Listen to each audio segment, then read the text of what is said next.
ayat 5. Mazmur 39 ayat yang kelima. Satu ayat saja. Sudah ketemu? Kalau sudah ketemu kita katakan bersama-sama amin. Amin. Baik, Bapak Ibu Saudara dikasih Tuhan, kita akan membacanya bersama-sama, tidak perlu cepet-cepetan, perlahan tetapi kompak. 1, 2, 3. Ya Tuhan, beritahukanlah kepadaku ajalku dan apa batas umurku, supaya aku mengetahui betapa fananya aku. Baik, sebelum kita melanjutkan, Bapak Ibu Saudara dikasih Tuhan, di tengah-tengah kita ada saudara kita. Tadi belum disapa ya? Belum ya? Bapak Selamat, Pak Selamat kau ya. Ya, silahkan berdiri sejenak Bapak. Selamat datang, selamat berbakti bersama-sama dengan kami. Tuhan Yesus memberkati Bapak. Silahkan duduk kembali. Iya. Baik, Bapak Ibu Saudara dikasih Tuhan, masih tetap tema yang sama. tema besar yaitu nggak kelihatan ya, masih terlalu kecil. Untuk apa aku hidup di dunia ini? Ya, kalau tema besar masih ingat, hidup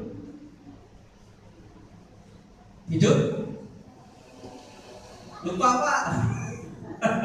Hidup yang digerakkan oleh tujuan. Nah, salah satu subtemanya adalah untuk apa aku hidup di dunia ini, supaya kita bisa mengerti tentang tujuan hidup kita di dunia ini, dan juga Allah punya tujuan di dalam kehidupan kita. Jadi kita sudah seharusnya mengetahui untuk apa aku hidup, baru kita akan tahu tujuannya itu nanti apa. Setelah itu kita sinkronkan ke depannya nanti dengan apa kira-kira tujuan Allah di dalam itu. Nah, judul khotbah pada pagi hari ini apa Bapak Ibu Saudara? Kelihatan ya kalau itu ya, mengerjakan tugas sementara. Apa sih artinya? Nah, kita akan lihat bersama-sama saudara. Ini firman Tuhan yang sudah kita baca tadi. Apakah ini adalah ungkapan orang yang putus asa? Jauh. Apakah ini adalah ungkapan dari orang yang hanya sebatas ingin tahu batas hidupnya? Apakah ini adalah satu pernyataan di mana Daud sudah menunjukkan tanda-tanda bahwa dia siap untuk dipanggil untuk menghadap Tuhan, untuk meninggal. Nah, saudaraku yang dikasihi Tuhan, sebelum kita akan lebih lanjut, kira-kira menurut Bapak Ibu Saudara, ketika membangun sebuah rumah, kira-kira apa yang perlu dipersiapkan? Untuk membangun sebuah rumah tinggal, tempat tinggal, kira-kira apa saja yang perlu dipersiapkan? Material, Pak. Fasilitas dan material. Ada lagi? Tukang. Iya, enak barangnya, enak tukang. Sopo saya kerja dengan gitu. Apalagi Bapak Ibu? Dana, ya.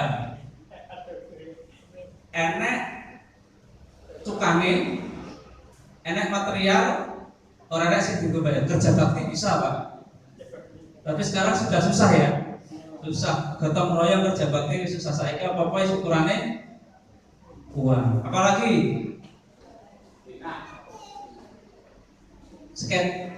sketsa rumah ya, bentuknya mau dibuat seperti apa, nah ya gambaran ya, rancangan bentuknya seperti apa. Terus apalagi masih ada loh Bapak Ibu Saudara, penyerahan kepada Tuhan, diserahkan dulu. Ya, ini orang yang rohani Pak Pendeta tadi biasanya. Tapi enggak ya, jemaat juga sekarang sudah rohaninya sudah mau buat rumah serahkan dulu sama Tuhan gitu ya. Tuhan berkati, jika memang Tuhan izinkan saya akan bikin rumah di sana kan gitu loh. Ya, buat baik kemarin jika memang Tuhan mengizinkan kan gitu. Apalagi tanah. Lahan ya ada. Nah, kira-kira yang disebutkan ada enggak? Apa sih ini? Luas tanah. Disebutkan Pak Andi ya termasuk ini. Nah, kan perlu diperhitungkan mau membuat bangunan ini luasnya seberapa, sehingga nanti faktor-faktor lain akan mengikuti, termasuk dana tadi Pak, uang material nanti akan mengikuti. Nah, rupanya mempersiapkan lahan tanah ini penting. Punya material, punya uang, ada tukang siap kerja, nggak punya tanah harus dibangun di mana? Benar nggak? Ya, pokoknya tinggi gitu.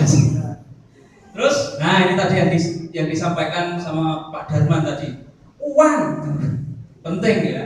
Mau bikin rumah nggak punya uang, seret ya, susah karena sekarang sudah segala sesuatu sudah diukur dengan upah. Ya.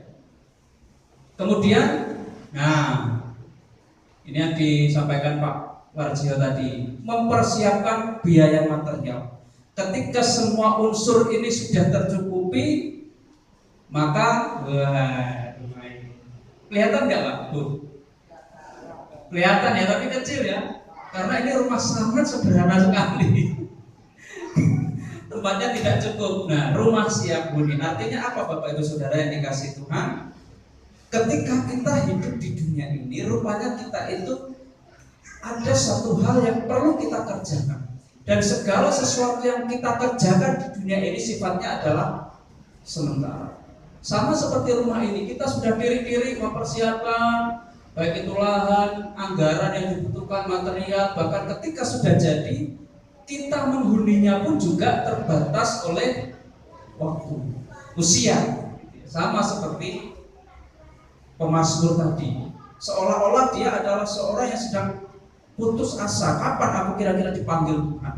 Kapan kira-kira ajalku ini datang? Kapan kira-kira batas umurku? Mungkin tujuannya supaya dia siap-siap ya. Engkau lah, aku sudah tahu, oh ketika Tuhan panggil nanti usiaku segini, maka aku sudah mempersiapkan. Nek Tuhan nggak panggil-panggil ya nantilah sampai-sampai gitu. Nah, kalau seperti itu saudara, maka kita tidak akan bisa tahu untuk apa aku hidup di dunia ini. Dan kita tidak akan mengerjakan sesuatu hal yang penting. Itu kita bahas nanti. Nah, saudaraku dikasih Tuhan, untuk memanfaatkan kehidupan secara maksimal, ada dua kebenaran yang tidak boleh dilupakan. Saudaraku, rupanya kehidupan yang kita jalani ini harus kita manfaatkan semaksimal mungkin. Karena ada dua hal yang tidak boleh dilupakan. Kenapa kita harus memanfaatkan kehidupan secara maksimal? Yang pertama,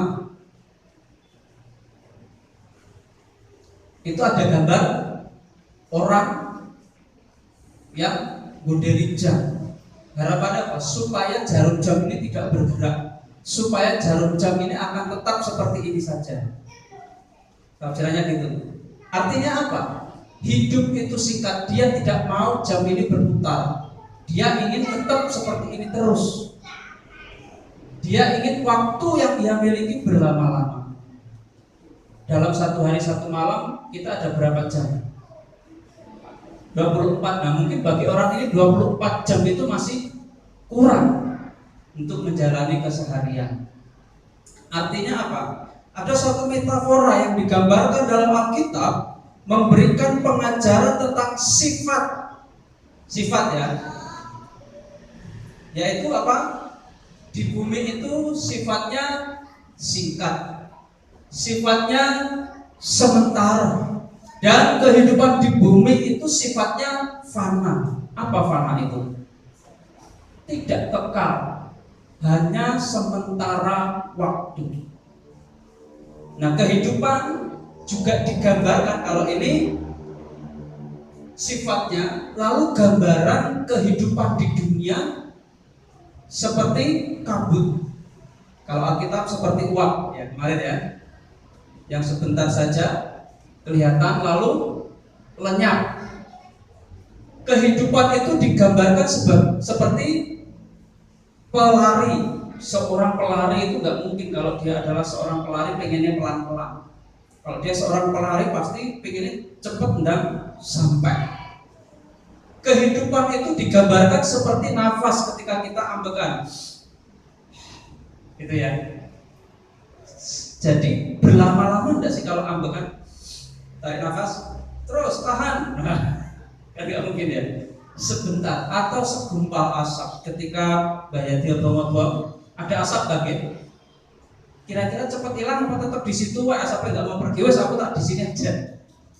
Asap segera ketika kena tiupan angin hilang. Nah, itu adalah gambar tentang kehidupan. Menunjukkan apa? Bahwa hidup itu sangat singkat sekali. Hidup itu hanya sebentar saja, sementara. Oleh karena itu, pergunakan kehidupan yang singkat itu untuk hal yang berarti, untuk masa depan, masa kekekalan. Kita sadar hidup kita itu tidak lama. Kita sadar bahwa hidup kita itu terbatas. Usia kita itu terbatas. Akan ada masanya ajal menjemput. Wah, ini ikut balik. Enggak, ini yang disampaikan juga oleh pemasmur tadi. Dia pengen tahu kapan ajalku ini tiba. Nah, kita mau tidak mau harus siap. Kapanpun waktunya ajal pasti akan menjemput. Kapanpun waktunya Tuhan bisa saja panggil. Oleh karena itu, pergunakanlah kehidupan yang singkat ini untuk hal yang berarti, untuk masa depan, untuk masa kekekalan, untuk hal yang tidak fana, untuk hal yang bisa kita rasakan, yang kita nikmati selama-lamanya. Bisakah seperti itu? Bisa. Karena janji Allah iya dan amin. Allah berjanji dan Allah pasti tidak akan mengingkarinya. Apalagi ada satu jaminan yang diberikan oleh Tuhan Yesus. Ada kehidupan yang kekal. Sama seperti Allah kekal, kita pun juga memiliki satu jaminan kehidupan yang kekal. Ada satu hal yang perlu kita ketahui, saudaraku. Ini ada seorang yang memakai topi toga.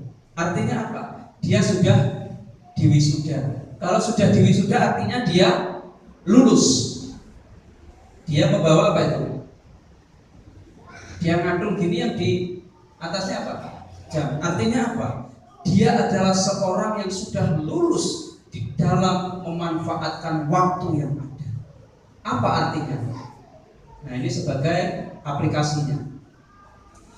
Manfaatkanlah hidup yang singkat itu dengan, ingat, orang ini adalah gambaran, yang ilustrasi. Orang yang sudah berhasil lulus uji di dalam mengatur waktu. Untuk apa? Takut akan Tuhan. Manfaatkanlah hidup yang singkat itu dengan takut akan Tuhan. Kata takut di sini bukan seperti ketika kita melihat seorang yang kita takuti, atau takut seperti ketika kita melihat hantu. Ada yang takut hantu? Saya tidak takut karena saya belum pernah melihat. Atau rasa takut seperti ketika ada musuh yang sangat garang di depan kita, lalu kita takut. Tidak. Takut yang dimaksudkan di sini adalah rasa hormat kepada Allah. Artinya ketika kita memanfaatkan hidup yang singkat itu dengan rasa hormat kepada Allah, berarti seluruh hidup kita ini, tindakan kita ini akan menunjukkan rasa hormat kita kepada Allah. Bagaimana kita bisa menunjukkan rasa hormat kepada Allah? Bagaimana kita menghormati Allah? Apakah kita harus sujud bertelut? Itu secara fisik, saudara. Secara lahiriah memang seperti itu. Ketika kita berdoa mungkin kita sujud, bahkan jidat kita ini sampai gosong, kita tatapkan di tanah. Tetapi bukan takut atau tunduk seperti itu yang dimaksudkan. Rasa tunduk itu adalah kita benar-benar menghormati Allah. Apa sih yang Allah inginkan, itu yang kita lakukan. Itu menghormati. Sama seperti kita menghormati orang tua. Apa sih yang kita lakukan? Bentuk hormat kita kepada orang tua. Yes, apa yang dikongkon, orang tuanya pengen apa? Ya wes Pak, Bu, aku aja makan. Dan gitu ya. Itu tunduk. Kalau orang tua itu ngomong A, ya A, ikuti. Nah, itu tunduk. Manfaatkanlah hidup yang singkat itu dengan mengikuti ketetapan, mengikuti aturan-aturan Allah. Allah sudah punya aturan yang kita ketahui dan yang kita percayai itu di dalam Alkitab. Itu aturan-aturan Allah. Oleh karena itu, bentuk rasa takut bisa juga teraplikasi di dalam mengikuti ketentuan. Ikuti aturan Allah kalau ingin selamat. Percayalah kepada Dia dengan segenap hatimu, segenap jiwamu, akal budi. Manfaatkan hidup yang singkat itu untuk hal seperti ini. Kemudian manfaatkanlah hidup yang singkat itu dengan apa? Hidup benar di hadapan siapa? Saudara, ketika saya melakukan sesuatu hal yang baik, mungkin orang akan menilai bahwa apa yang saya perbuat itu benar. Tetapi kita tidak tahu bagaimana Allah menilai cara hidupku ini. Meskipun di pandangan orang saya hidupnya benar, tapi bagi Allah apakah itu sudah tentu benar? Makanya bukan kebenaran menurut manusia, tetapi kebenaran itu menurut Allah. Masih banyak ya contoh-contoh para pendahulu kita dalam perjanjian lama.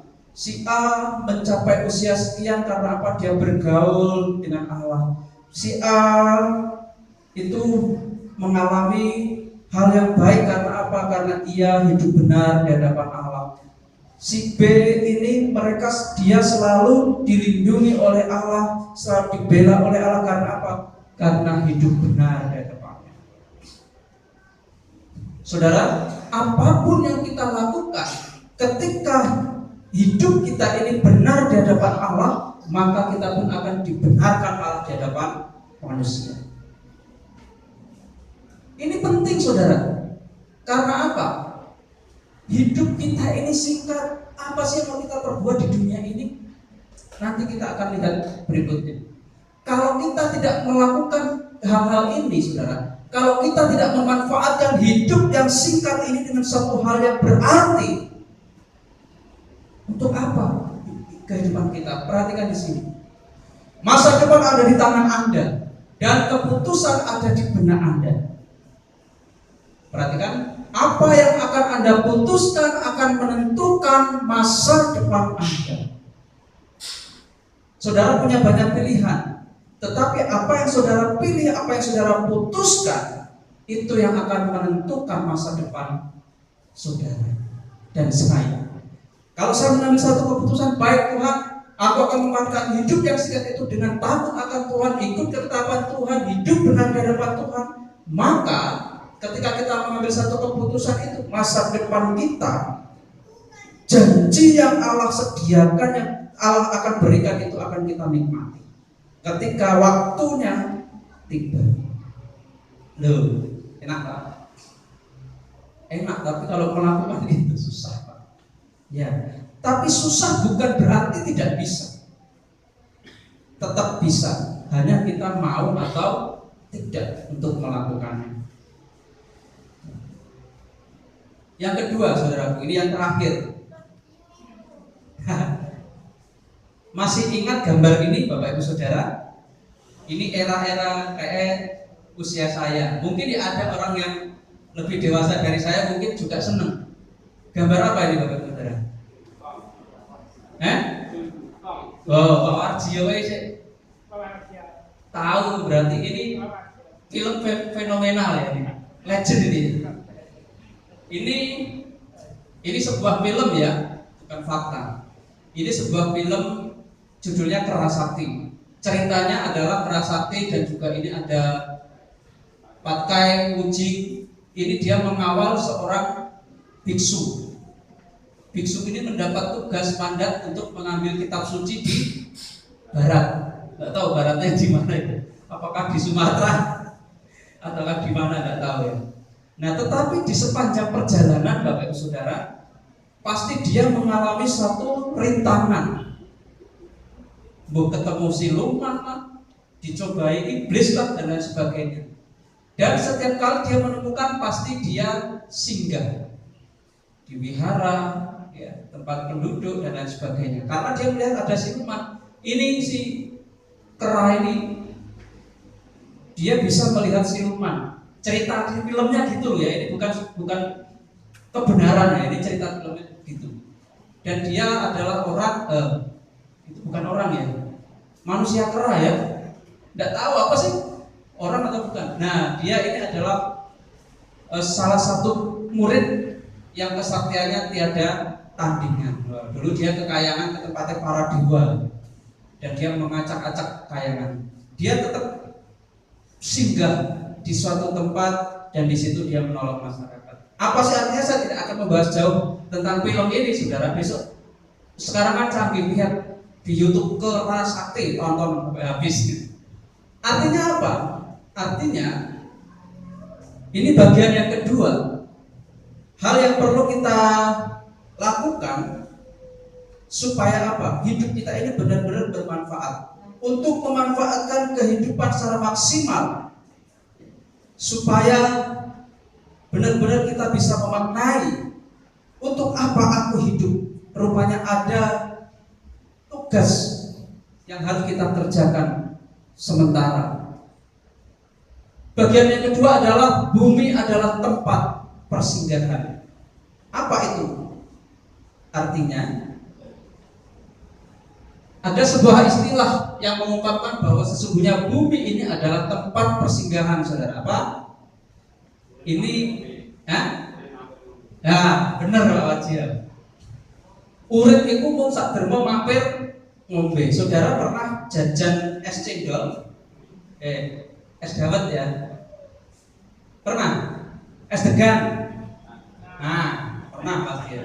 Berapa lama saudara beli es degan dan duduk di situ menikmati es degan itu? Berapa lama? Maksimal 1 jam Pak, kalau ada ugo rampene. Apa itu maksudnya? Kalau ada bakwan, kalau ada tempe mendoan, kalau ada tempe gembus, terus tahu isi. Kalau di Lampung itu bukan tahu isi namanya. Ada yang pernah ke Lampung? Bu Martini ya. Namanya apa Bu? Tahu gunting Bu. Di Lampung sana tahu gunting. Nah, mungkin akan menjadi lama kalau ada gorampene itu, cemal cemil, tak baru pulang. Paling lama berapa? 1 jam lah paling ya. Artinya apa? Ya ketika mampir, ya dia hanya seperlunya saja. Kalau dia butuhnya hanya minum, ya dia hanya beli minuman tok. Mungkin dia nggak tertarik sama gorengan, takut kolesterol, takut asam uratnya kumat dan lain sebagainya.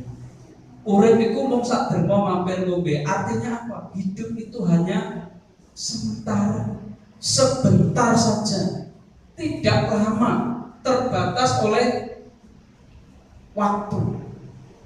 Nah, dan Alkitab pun juga berulang-ulang membandingkan kehidupan di bumi ini dengan kehidupan sementara di sebuah negeri asing. Ada ya Alkitab ya, bahwa kehidupan di bumi itu seperti kita sedang berada di negeri yang asing. Kita tidak selamanya tinggal di sana. Karena apa? Kita sesungguhnya punya tumpah darah. Kita itu punya kewarganegaraan. Karena kita punya kewarganegaraan yang jelas. Kita punya asal atau kita punya tempat di mana kita dilahirkan, tempat di mana kita berasal.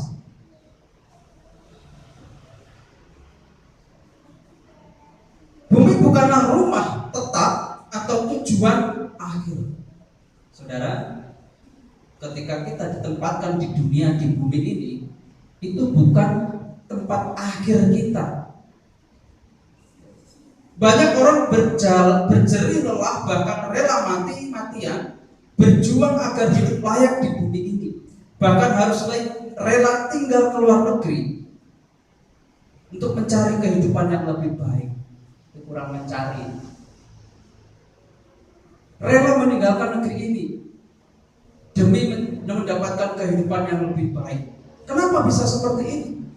Tidak tahu seberapa lama dia akan hidup di dunia ini. Belum tahu bagaimana menikmati berkat Allah di bumi ini. Bandingkan dengan Allah. Bandingkan dengan apa yang Allah rancangkan bagi manusia.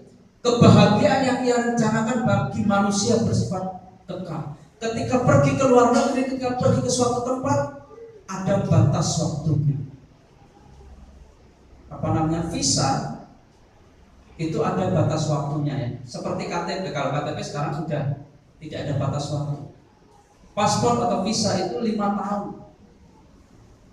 Sudah 5 tahun dia harus pulang lagi ke negara asal, memperpanjang visanya.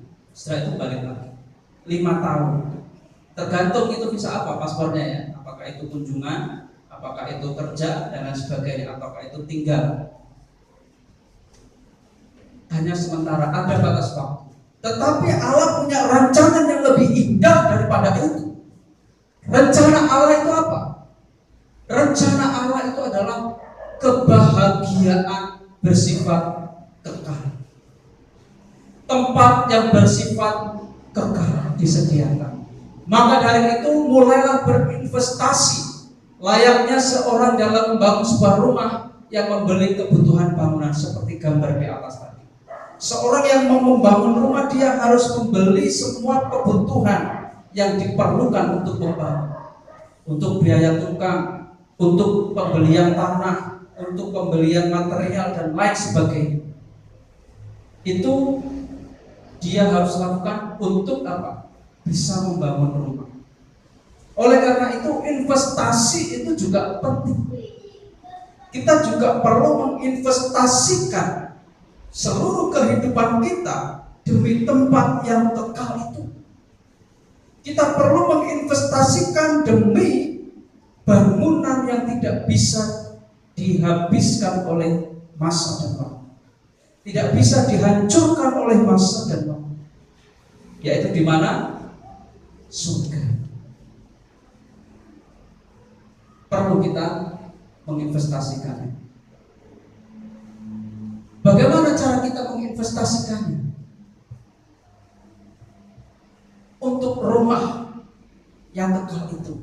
Apa ada rumah? Loh, firman Tuhan mengatakan di rumah Bapakku banyak tempat tinggal. Berarti di sana kita tuh disediakan tempat tinggal nanti. Cuman bentuknya seperti apa tergantung hidup kita, tergantung iman kita. Bangun hubungan dengan Tuhan. Bagaimana kita bisa membangun hubungan dengan Tuhan? Bagaimana hubungan kita dengan Tuhan itu baik lagi? Bagaimana hubungan kita dengan Tuhan itu harmonis? Bagaimana hubungan kita dengan Tuhan itu dekat? Kalau saudara punya kenalan dan saudara mau kenal lebih dekat, apa yang saudara lakukan? Sering datang, sering komunikasi, sering ngobrol, benar? Maka saudara akan mengenal, oh sifatnya seperti ini, oh karakternya seperti ini, oh orangnya itu kalau mengambil keputusan seperti ini. Seperti itulah membangun hubungan dengan Tuhan. Bagaimana kita bisa mengenali Tuhan? Terus datang kepada Tuhan, rasakan kehadirannya dalam hidup, rasakan penyertaannya di dalam hidup, maka saudara akan tahu, saudara akan mengenal Tuhan itu seperti apa. Nah, ini tergantung dari sudut pandang ya. Tuhan itu seperti apa bagi hidup saudara? Ada yang menganggap bahwa Tuhan itu guru, apakah salah? Tidak. Karena dia mengajarkan segala sesuatu kepadaku. Ya, guru. Oh, Tuhan itu Bapak. Karena memberi nasihat-nasihat kepadaku, mengajarku kalau aku salah, benar enggak? Salah enggak ketika kita mengatakan Tuhan itu Bapak? Tidak. Tergantung bagaimana kita merepresentasikan Allah di dalam hidup kita. Bisa juga, oh Allah itu kekasihku. Kenapa? Karena aku selalu diperhatikan, ya. Karena aku selalu dikasihi, Dia selalu menyayangiku. Aku sedih ya dihiburkan, aku berduka dikuatkan dan lain sebagainya. Segala sesuatu yang dibutuhkan Allah mencukupkan. Ya, tergantung dari sudut pandang saudara. Tidak ada yang salah saudara menyebut Tuhan itu siapa dalam hidup saudara. Lalu setia beribadah dan persekutuan. Ini adalah hal yang penting di dalam kita menginvestasikan sesuatu hal yang bersifat kekal. Investasinya melalui kesetiaan. Oleh karena itu setialah kepada Tuhan. Setialah beribadah, setialah di dalam persekutuan-persekutuan yang ada. Karena apa? Itu menunjukkan bahwa sesungguhnya kita memiliki satu kerinduan kepada Allah untuk bersekutu bersama-sama dengan Allah. Roh kita ingin terus bersatu, berkumpul dengan roh Allah, menyembah Allah di dalam ibadah dan persekutuan. Investasi berikutnya adalah mengabdikan kehidupan kepada Tuhan. Bagaimana caranya mengabdikan? Menyerahkan kehidupan, ya, bukan hidup. Kalau hidup itu ya hidupku ini tak. Tapi kehidupan itu seluruh aspek yang ada di dalam hidupmu, abdikan kepadanya. Serahkan itu kepada Tuhan. persembahkan itu kepada Tuhan. Minggu lalu saudara, ada satu gambaran orang yang kaya, tetapi dia tidak merasa kaya karena itu adalah sekedar titipan. Nah, itulah orang yang mengabdikan kehidupan kepada Tuhan. Sama seperti Ayub, guys, kalau kisah Alkitab Ayub. Ketika Ayub mendapat satu pencobaan yang hebat dari siapa? Iblis, ya, bukan Tuhan loh ya. Itu iblis loh itu yang mencobai Ayub. Hanya Tuhan mengizinkan, oke, dicobai. Tapi sekali-kali sayangkan nyawanya untuk dalam artian apa? Dia tidak punya wewenang atas nyawanya. Iblis itu tidak punya wewenang atas nyawa. Nah, apa yang dilakukan Ayub? Ayub itu terkenal seorang yang kaya raya. Ke-10 anaknya mati dalam satu hari. Semua harta bendanya hilang, lenyap, habis. Bahkan dia harus menderita penyakit. Bahkan ketika sahabat sejatinya ini datang kepada Ayub, "Ya, kamu harus bertobat karena kamu sudah berdosa kepada Allah." Ayub mengatakan, "Aku tidak berdosa kepada Allah." Lalu apa yang disampaikan Ayub ketika istrinya ini ngomong sesuatu hal yang buruk? "Masihkah engkau menyembah Allahmu setelah engkau melihat apa yang telah diperbuatnya?" Apa kata Ayub? "Kamu ngomong seperti orang gila. Apakah kita mau menerima hal yang baik saja, tetapi tidak menerima hal yang buruk?" Lalu satu pengakuan Ayub di situ apa yang dikatakan? "Dengan telanjang aku keluar dari rahim ibuku, dan dengan telanjang pula aku akan kembali kepadanya." Artinya apa? Artinya Ayub menyadari bahwa segala yang ada padanya, harta kekayaan yang ia miliki, itu adalah titipan. Dia hanya sebatas mengelola. Nah, artinya apa? Itulah yang diartikan mengabdikan kehidupan kepada Tuhan. Makanya banyak orang yang stres, banyak orang yang gila ketika harta bendanya hilang, lenyap, raib. Karena apa? Firman Tuhan mengatakan, di mana hartamu berada, di situ hatimu berada. Ketika hartanya hilang, diambil orang, ya wes, hatinya pun juga hancur, stres. Bahkan ada yang bunuh diri. Nah, karena apa? Ya ini, seolah-olah harta itu adalah hal yang paling utama dalam hidupnya. Nah, yang terakhir yaitu ketekunan melakukan firman Tuhan. Ini adalah investasi.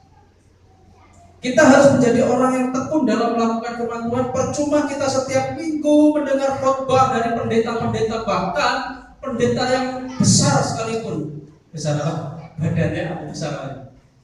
Dari hamba Tuhan yang dipakai luar biasa oleh Tuhan. Kita mendengar itu, kita melihat di TV, kita mendengar di radio.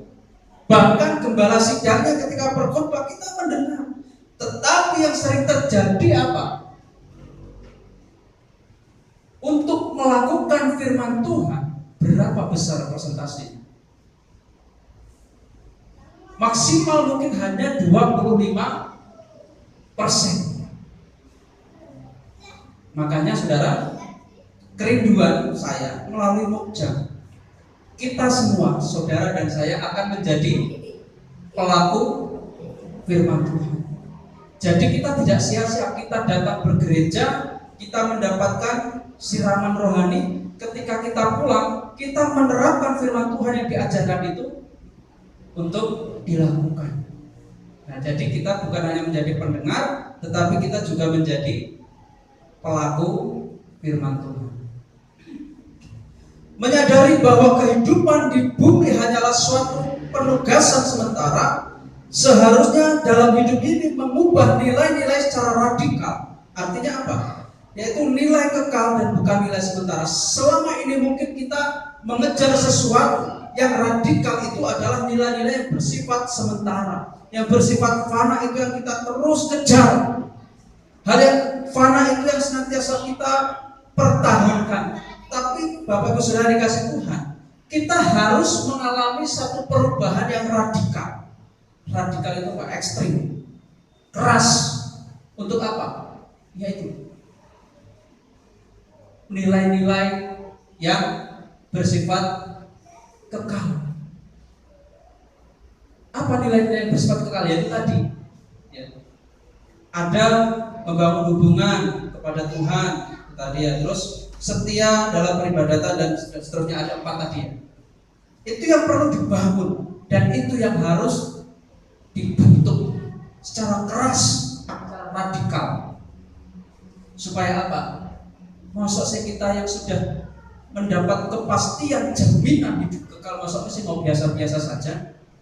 Benar enggak? Kita yang sudah pasti mendapat jaminan, masa mau biasa-biasa saja? Masa kalah dengan yang lain? Yang lain saja belum tentu mendapat jaminan, tapi kesungguhannya melebihi kita.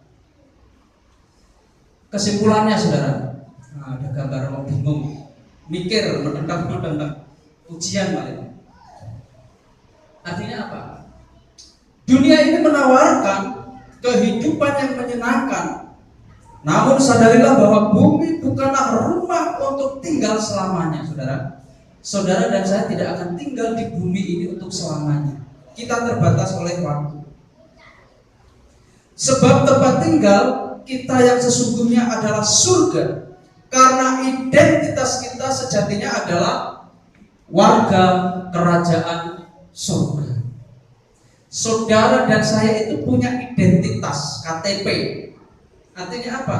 KTP itu menunjukkan tempat tinggal yang sesungguhnya, yaitu di surga.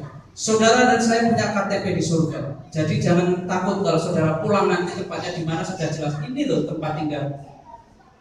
Nah, jalan apa, RT berapa. Ya. Sama seperti orang yang mau membangun rumah itu tadi. Dia mempersiapkan segala sesuatu dengan matang dan mengumpulkan bahan-bahan yang mendukung untuk membangun rumah. Seperti itu jugalah kita. Kita mempersiapkan segala sesuatu yang kita butuhkan untuk investasi, Pak tadi ya.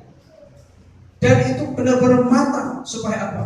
Ketika tiba waktunya nanti, rumah di sana itu sudah siap untuk kita tinggal. Katakanlah kita itu sedang membangun di sana. Kita beli pasir, beli semen dan lain sebagainya. Tapi di sana tidak ada material seperti itu. Dindingnya dari batu permata, batu jaspis, batu jamrud. Lantainya dari emas. Saudara punya emas? Emas itu di sana hanya untuk lantai. Baik, bisa bayangkan ya. Emas itu hanya untuk lantainya saja. Batu-batu permata yang mahal, berlian hanya untuk dinding, bayangkan di sana. Betapa tidak berharganya emas permata yang ada di dunia ini dibanding sana. Intinya adalah kekekalan lebih berharga daripada apapun yang berharga di dunia. Kiranya firman Tuhan ini menguatkan, firman Tuhan ini mengajar, mendidik kita supaya kita bisa mengerti untuk apa kita hidup di dunia ini, yaitu mengerjakan tugas sementara. Apa tugas sementara yang harus kita kerjakan di sini? Perhatikan Bapak Saudara, ada tugas yang harus kita lakukan. Karena hidup itu singkat, maka manfaatkan hidup itu dengan takut akan Tuhan, taati ketetapannya, hidup benar di hadapannya. Karena hidup itu singkat dan karena bumi merupakan tempat suatu persinggahan sementara, maka hal yang perlu kita lakukan adalah investasikan apa yang perlu kita bawa, yaitu bangun hubungan dengan Tuhan, setia dalam peribadatan dan persekutuan, mengabdikan kehidupan kepadanya dan tekun di dalam melakukan firman Tuhan. Itu adalah investasi yang harus kita lakukan untuk kekekalan di masa yang akan datang. Kiranya firman Tuhan ini memberkati Bapak Ibu Saudara. Kita akan tutup di dalam doa.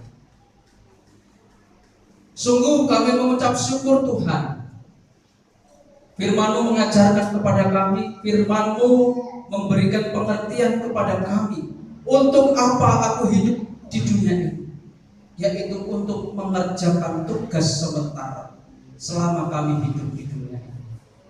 Ada tugas-tugas yang harus kami kerjakan. Kami menyadari bahwa hidup kami singkat, tetapi kami tahu betul Tuhan bahwa kami harus melakukan hal yang bisa membawa kami kepada kekekalan. Terima kasih. Kami hamba-Mu berhenti menyampaikan firman-Mu pada saat ini. Kami percaya Roh Kudus tidak akan pernah berhenti mengajar mendidik kami, sehingga kami semakin disempurnakan oleh Bapak. Ketika kami juga akan mengakhiri ibadah kami akan pulang, kami akan meninggalkan tempat kudus ini. Kami mohon penyertaan yang daripada Tuhan, sehingga kami selamat sampai di rumah, di tempat tujuan, karena Tuhan menyertai. Saudaraku, mari kita berdiri bersama-sama. Kita akan mengakhiri ibadah ini. Saya akan berdoa untuk Bapak Ibu Saudara. Doa berkat.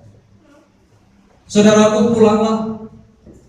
Kiranya kasih karunia damai sejahtera dari Allah Bapa, penyertaan daripada Roh Kudus menyertai Bapak Ibu Saudara sekalian dari saat ini sampai selama-lamanya, sampai Tuhan Yesus datang kedua kalinya.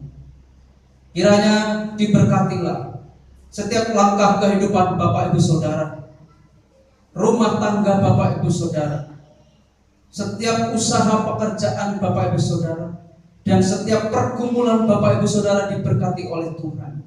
Karena kita berdoa, kita meminta di dalam satu nama, Yesus Kristus, Allah yang ajaib, yang senantiasa menolong kami, yang senantiasa membimbing kami, untuk kami memahami, mengerti untuk apa kami hidup di dunia. Terima kasih Tuhan, terima kasih. Dalam nama Yesus Kristus, hamba-Mu berdoa untuk segenap jemaat. Haleluya. Amin.